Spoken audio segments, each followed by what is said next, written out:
वर्दी मिसिज निगल गनी, chairperson human values and profession. स्वागत करता हूं श्री मुदस्सर। ये हम सबके बीच में रोल्स एंड रिस्पॉन्सिबिलिटी। वो चाइल्ड लेबर एक्ट जो आया था वो 1986 में आया था, जिसके तहत फर्स्ट टाइम चाइल्ड लेबर को रेगुलेट किया जाएगा। मतलब रेगुलेशन की बात की गई थी और प्रोहिबिशन की बात की थी कि कहाँ चिल्ड्रन को काम करना है और कहाँ चिल्ड्रन को काम नहीं करना है। ये सारी चीजें इसमें थोड़ा सा ब्रीफली मैं डिस्कस करूंगा। 1986 एक्ट जो है उसके तहत चाइल्ड बिलो 14 ईयर्स जो भी A child, as per the Child Labor Regulation and Protection Act is concerned, a child is a person who has not completed the 14 years of age. मतलब जिसने अभी 14 साल complete. CWC and chairperson child welfare committee, and ये थोड़े से monetary benefit के लिए, पैसों के लिए वो क्या करता है, काम अगर हम पूरे J&K की बात करें, पूरे ऑल इंडिया की बात करें, तो आप हमारे पास जो गिनती है ये बहुत ज्यादा बड़ी है। तो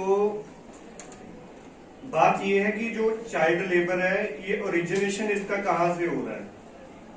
मतलब क्यों जरूरत ही क्यों पड़ रही है बच्चों को। कुछ आप टीचरों को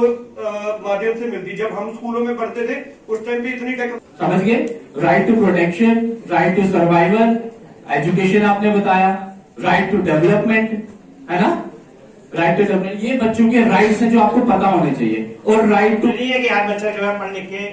गवर्नमेंट एम्प्लॉयमेंट ही ले, अगर उसके अंदर स्किल है तो स्किल पे आज हमारी गवर्नमेंट जो है वो काफी फोकस कर रही है। स्किल इंडिया पे बहुत बात हो रही है कि वी शुड बी क्या जॉब गिवर्स होने चाहिए, ठीक है, नॉट जॉब सीकर्स। आप मैसेंजर्स हैं जो समाज में सरकार क्या कहती है, कानून क्या कहते हैं, और ये दिन आज हमने मनाया, इस दिन को मनाने का उद्देश्य क्या है, ये जागरूकता समाज में आप लोगों ने लेकर जानी है। जानते हो कि 12 जून हर साल world day against child labour celebrate किया जाता है। तो इसी के तहत हमने in collaboration with education department particularly mention किया जाए तो हायर सेकेंडरी स्कूल इंस्टीट्यूशन के साथ हमने ये कोलैबोरेशन करके एक प्रोग्राम आज का इवेंट सेलिब्रेट किया, जिसमें तमाम यहाँ के जो स्कूल के बच्चे थे उनके ये अवेयरनेस प्रोग्राम, एक किस्म का अवेयरनेस प्रोग्राम मुनक़्क़द किया था, जिसमें हमारे पार्टिसिपेंट्स जो गेस्ट स्पीकर थे from different departments like CWC के चेयरपर्सन प्रेजेंट थे, उसके साथ चाइल्ड हेल्पलाइन के ऑफिशियल थे, एम्प्लॉयमेंट डिपार्टमेंट के थे, लेबर डिपार्टमेंट के और एजुकेशन डिपार्टमेंट के गेस्ट स्पीकर हमने बुलाए थे। इन्होंने हर एक विषय पे बात की, चाइल्ड के प्रोटेक्शन की बात की, चाइल्ड लेबर एक्ट की बात की, जो और चाइल्ड हेल्पलाइन की बात की, और कैसे बच्चों को जो चाइल्ड लेबर में इन्वॉल्व हैं उनको डिस्ट्रिक्ट में रेस्क्यू किया जाता है, क्या स्ट्रक्चर्स बने हुए हैं, क्या इंस्टीट्यूशनल यहाँ पे सेटअप बना हुआ है डिस्ट्रिक्ट में, उसके बारे में बच्चों को अवेयरनेस किया, ताकि बच्चों को ये पता चले कि अगर वो किसी भी बच्चे को अपने आसपास स्ट्रीट सिचुएशन में या चाइल्ड लेबर या चाइल्ड बैगिंग में मतलब कि पाया जाता है तो किस तरीके से वो एक्ट करेंगे बच्चे, या फिर सोसाइटी में जो भी पर्सन ऐसे केसेस को नोटिस करते हैं तो किस तरीके से उसको रिपोर्टिंग की जाए। इस सब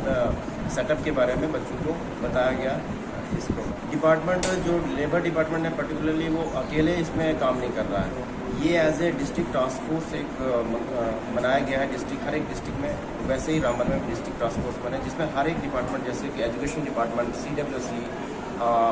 उसके बाद पुलिस डिपार्टमेंट हो गया, मेडिकल डिपार्टमेंट, इन सब की एक टीम बनी हुई है जो डिस्ट्रिक्ट में टाइम टू टाइम रेड्स करते हैं, टाइम टू टाइम इंस्पेक्शंस करते हैं, और फिर जो चिल्ड्रन हमें मिलते हैं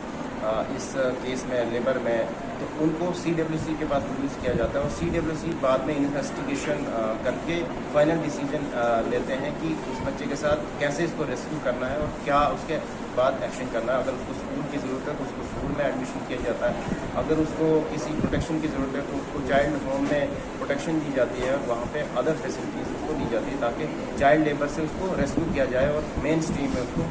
प्रोड्यूस किया जाए उसको